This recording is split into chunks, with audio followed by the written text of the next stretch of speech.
We all made it easy for him to turn heel. Now, for almost 2 decades, fans collectively wondered if John Cena would ever turn heel. Cena was WWE's top babyface for the best part of 20 years, and due to fan resentment to a somewhat stagnant babyface character, there was a mass urge to see Cena turn heel several times throughout his iconic career.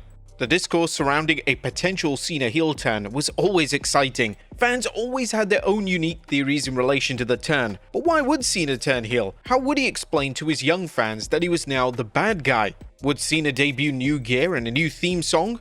It really made for a fascinating discussion. Yet during Cena's full-time run in WWE, the heel turn just never occurred. The closest that fans got to an official heel turn was in 2012, when there were creative plans in place for Cena to legitimately turn heel. This would have come during his feud with The Rock, and Cena went as far as discussing the plans for his heel turn during an interview with Chris Van Vliet. "I got word that they were doing it. I went out and recorded a new song. I went out and got all new gear. In 48 hours, I had a new track, a new studio mix theme song, and a final mix. I had 7 new singlets, low-cut singlets with boxing-type robes."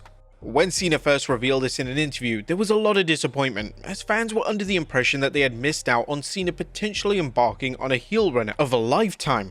When Cena returned to WWE in early 2025 to embark on his retirement tour, it was firmly expected that Cena would wrestle for the next 12 months as a babyface before sailing off into the sunset as one of the greatest babyfaces in WWE history. However, WWE and Cena decided they didn't want to play it safe, and at the 2025 Elimination Chamber event, Cena would turn on Cody Rhodes and he would side with The Rock, and Cena would officially become a heel for the first time since late 2003. Now, it wouldn't be hyperbolic to say that Cena's heel turn at the Elimination Chamber show is one of the most shocking turns in WWE history. Nobody saw it coming, and the way it was presented was just perfect. Cena's whole demeanor throughout the chamber was off, and there was a sinister side coming out of him in the actual match. And when Cena and Rhodes hugged following the match, the villainous look in Cena's eyes told the whole story. Cena sold his soul, and there was no turning back.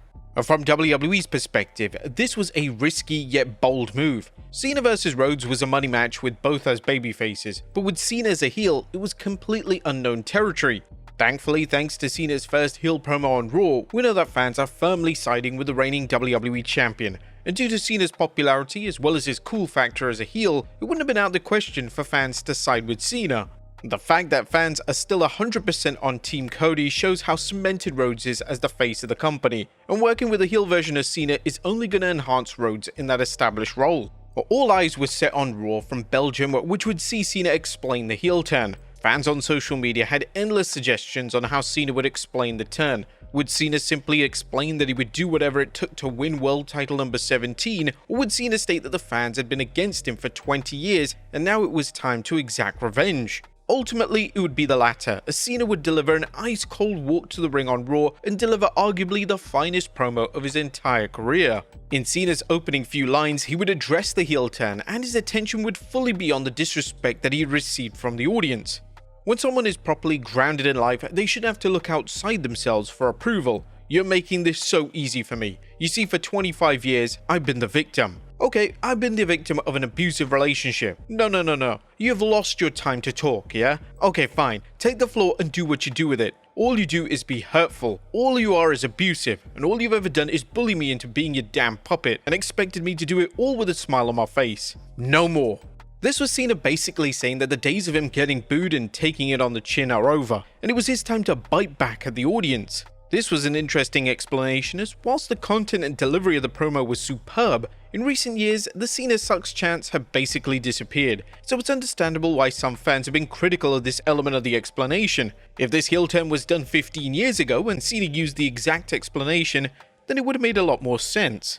But the highlight of the promo would be Cena focusing on the consumerism of his brand, and how all fans just wanted to take. Each one of these idiots is proving my point with every breath. My point is, no matter what I do, it's never enough, and you should be ashamed of yourselves. All you ever do is take. You take, and you only care about yourselves. I put my values on the line to make a very important choice in my life, and all you can think of was, what do we get? My story changed. What do we get? John Cena's coming to my town. What do we get? This is trending. What do we get? Not one of you sons of bitches asked me how I feel. No one. It's just, what do we get? What do we get? What do we get? What do we get? You get nothing.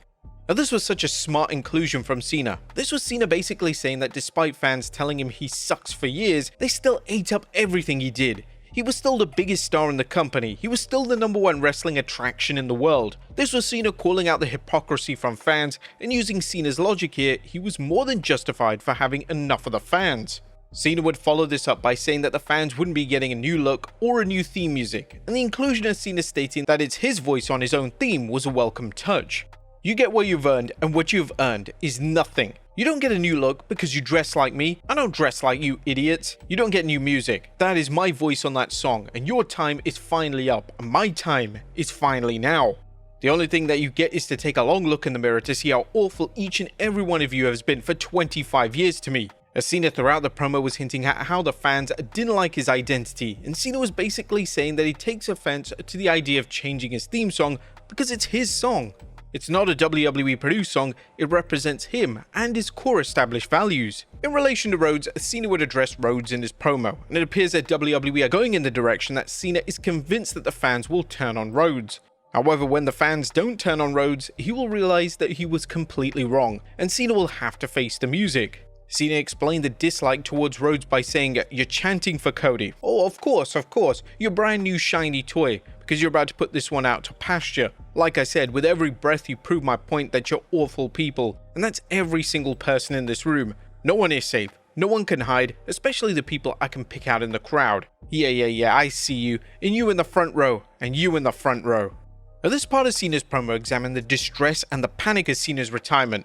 Cena is about to retire at the end of the year, and self-admittedly, Cena has a truly horrendous win-loss record over the past few years. Cena has lost to names such as Solo Sikoa and Austin Theory, and Cena not winning a single match on television since 2018 is rather alarming.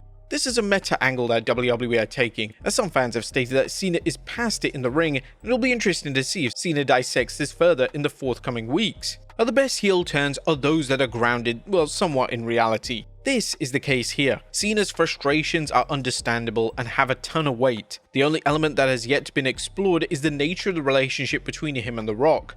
Cena quote-unquote sold his soul to the final boss, but it's not been made clear what exactly this means and how The Rock is actually helping Cena achieve his goals.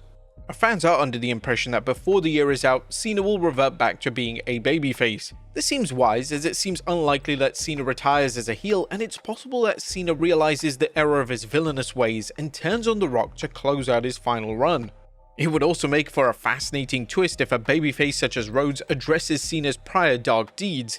Cena has undertaken several heelish acts over his babyface years, ranging from stealing Zack Ryder's girlfriend to taking advantage of Rey Mysterio when Mysterio won the WWE title. A babyface telling the audience that the heel version of Cena had been there all along would be a unique twist that would round out the lore of the heel version of the WWE legend. Whatever the plans are for Cena's heel turn, this is sure to be one of the most exciting times in WWE history. WWE has one of the most talented, universally over wrestlers of all time performing as a heel in a virtually unscripted capacity, and the possibilities for greatness are endless.